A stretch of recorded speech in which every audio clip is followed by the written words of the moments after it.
Dzina la Atate ndi la Mwana ndi la Mzimu Woyera. Amen. Tikulandireni abale okondeka mwa Ambuye lero lachiwiri pa 30 Julayi chaka cha 2024, Mulungu wa namba 17 pa chaka B. Ndipo mawu a Mulungu alero makamaka mawu oyamba akuchokera m'buku la mprofeti Yeremiya mutu 14 ndime ya 17 kulekera 22. Amene akutiwerengera mawu oyamba ndi Sister Joyce Moyo kuchokera ku St. Albert the Great Parish mu Diocese ya Mzuzu. Ndipo mthenga wabwino monga adalembera Mateyo woyera mutu 13 ndime ya 36 kulekera 43. Amene akutiwerengera mawu a mthenga wabwino komanso kutigawira mawu ndi Reverend Deacon Stephen Limbani Kasimu kuchokera mu Diocese ya Mangochi. Mawu oyamba. Mawu a m'buku la mprofeti Yeremiya. Chauta akuti kwa Yeremiya, ukawuze kuti maso anga adze misozi kosalekeza usiku ndi usana, pakuti anthu anga osankhidwa ali ndi bala lalikulu, akanthidwa kwa mphamvu. Ndikamayenda kuthengo ndikuona anthu ophedwa pa nkhondo, ndikalowa mu mzinda ndikuona anthu ofa ndi njala. Aneneri ndi ansembe akupitirizabe ntchito zawo mu dziko, koma osaziwa zimene akuchita. Kodi anthu a ku Yuda mwawatayiratu? Kodi anthu a mu Ziyoni akuyipirani m'maso? Chifukwa chiyani mwatikantha kotero kuti sitingathenso kukhala bwino? Tinkayembekeza mtendere, koma sitidawupeze. Tinkayembekeza kuchira, koma tidangoopsedwa kwambiri. Inu chauta, tikuvomera kuyipa kwathu ndiponso kupalamula kwa makolo athu. Ifeyo tidakuchimwiranidi. Musatikane kuti dzina lanu linganyozeke. Musanyoze mpando wanu wachifumu ndi waulemerero.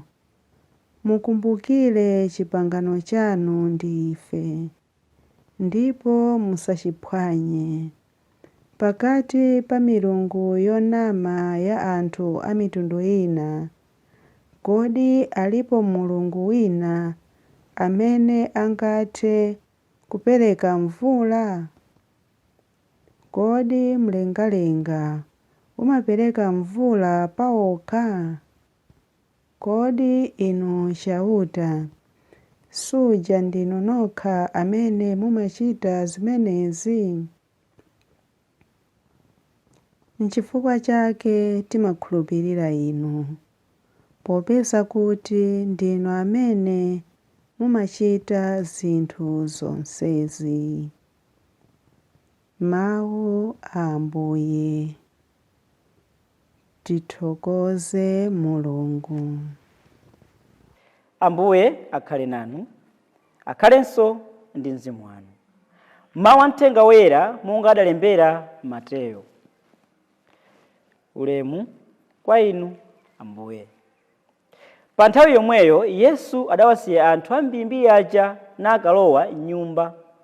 Tsono ophunzira ake adampempha kuti Tatimasulirani fanizo la namsongole wa munda lija. Yesu adati, wofesa mbewu zabwino uja ndi mwana wa munthu.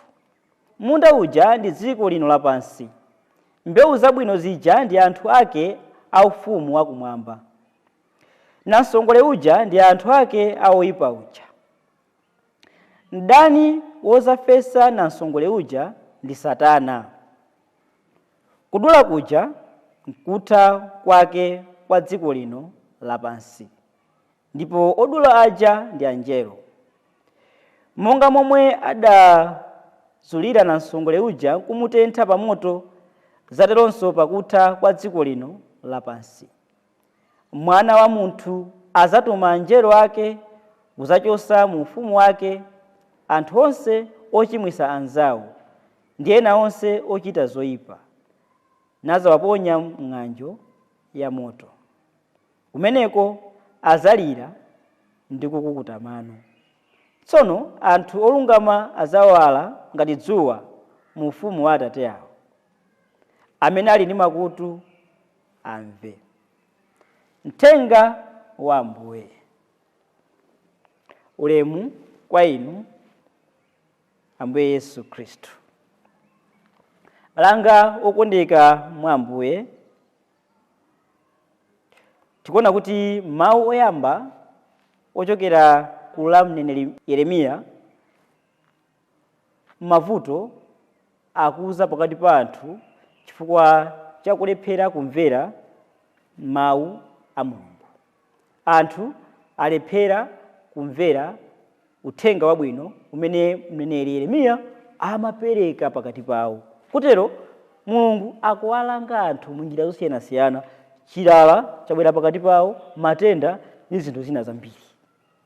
Koma tikuona kuti Yeremiya, mtumiki wa Mulungu, sakutopa. Anthu anyoza mawu a Mulungu, koma Yeremiya akuwapempherera anthu aja. Akukhuzidwa ndi mavuto awo. Mwina phunziro lalikulu limene tikulipeza nduna kuti ngakhale ifeyo titumikire anthu ngakhale satimvere, koma tisatope kuwafunira zabwino, kuwapempherera pamene akumana ndi mavuto.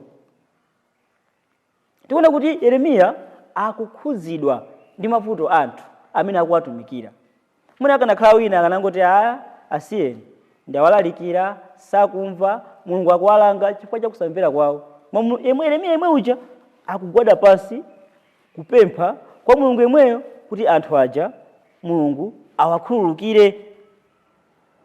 Akuchita adimiti, akuvomera kuti anthu angolakwa, ngochimwa, sakumverani Ambuye, koma athandizeni, achosereni muliri umene uli pakati pathu. Ambiri mwa ife mwina nkutheka ana athu tawaphunzitsa, tawachitira zabwino, koma sanatimvere. Mwina lero akuvutika, ndi timakondwera kuti amene uja ndi osamva amene uja ndikamuthandiza, koma sadamvere. Koma Yeremiya sachita chimodzimodzi ayi.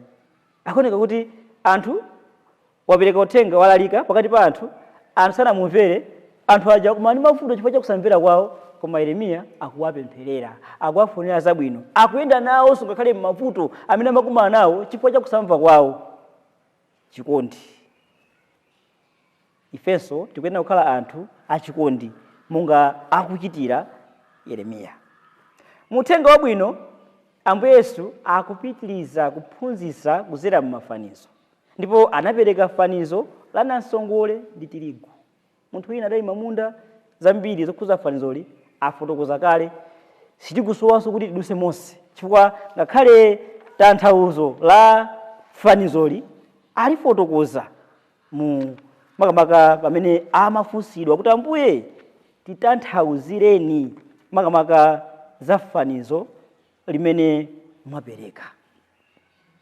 Kodi kudzera mu fanizo la namsongole ndi tirigu, inu ndi ineyo tikuphunziramo chiyani? Tikuona kuti Mulungu amatikonda, akulolera kuti namsongole ndi tirigu zonse zikulire limodzi, kuti zaoneka pa tsiku lomaliza. Olima mbewu akuona kuti munda amene tinazala uja simuli bwino. Kwa ife amene talimapo mpunga mabwera uzuwina wake umene ufanana kwambiri ndi mpunga, umene kuuchosa kumakhala kovuta. Timadikira ndithu kuti mpunga uja uyambe kumasula, pene umauzindikira kuti akulu aja ndi awa, nditi mazula uzu umenewo. Koma pamene ukumena limodzi umasokoneza, umaona ngati ukuzula uzu uja, ukuzula chani mpunga uja. Kuti timvese bwino za fanizo limeneli. Ndi aona kuti munda mwavuta, kenaka akuauza bwana kumunda sikuli bwino. Wina anabwera usiku anafesa moso zake. Bwanji tikazule, ambuye akuti ayi zilekeni zonse zikulire limodzi. Mwina funso nkumanena kuti kodi inu ndine tikanakhala kuti tikachimwa Mulungu azitilanga nthawi yomweyo, kodi ndi angati mwa ife tikanakhala ndi moyo kufikira tsiku la lero? Akuti if you, O Lord, would mark our iniquities, Lord, who would survive? Kodi akanapulumuka ndani? Koma tikuona kuti chikondi cha Mulungu chomwecho akutilola kukhala ndi moyo kufikira tsiku la lero ngakhale ndife anthu ochimwa. Akutipasa mpata kuti mwina tsiku lina timva mawu ake ndi kutembenuka mtima. Ndiye tikuona kuti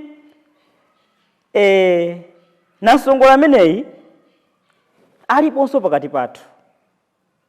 Aliponso pakati pathu ndipo amayesesa kuzemba kuoneka wabwino. Kuti ngakhale mu mpingo mmene namsongola ameneyi alipo, kuti munthuyo tingoyerekeza ndi oyang'ana akuyendesa chuma cha mpingo, yemweyo ndikuba chuma cha mpingo, koma pambuyo pake ndikukhala mu gulu la anthu ofufuza za amene asesa chani chuma cha mpingocho ukatakwe wanamsongola. Koma Mulungu amaona zobisika mu mtima mwathu. Nothing is ever hidden before God. Kuti palibe chimene ife tingambise Mulungu. Titha kukhala namsongola yakaswiri ndi toziwa kubisala, koma Mulungu amaona zonse zobisika m'mitima mwathu. Timamvesera pena nkhani zina zimizi kuona kuti anthu amafotokoza iyi malimuwa awapha ndi akuti, koma kuona amene akuti awapha ndi akutiyo amene akulilira mwake kulira kuchita kusinda mawu, koma mwina akonza chiwembu, mwina apha munthu ndi ndani tiyeyo, kuti ali akuyesesa kuti abise chimene atani achita, kuti namsongoleyo akuyesesa kuti azembe. Ndi Mulungu amaona zonse zobisika mu mtima mwathu. Titha kuzemba kumaoneka anthu okhulupirika ndithu, opemphera ndithu, ochita zonse moyenera, koma mwina mkati mwathu ndife usi wa ku Jahena, ndife namsongole. Mwina funso limene tingazifunse tsiku la lero ndilona kuti kodi inu ndine ndife namsongole kapena tirigu? Tiyeni tipemphere kuti nthawi zonse zochita zathu tiyesese kuchita bwino, kuti pa tsiku losiriza tisakakhale namsongole koma tikakhale tirigu, ndipo tikalowe mu ufumu wakumwamba. Ulemu ukhale kwa Atate ndi kwa Mwana ndi kwa Mzimu Woyera, monga panali poyamba, tsopano ndi masiku onse ndi pa nthawi zosatha. Amen. Mu dzina la Atate ndi la Mwana ndi la Mzimu Woyera. Amen.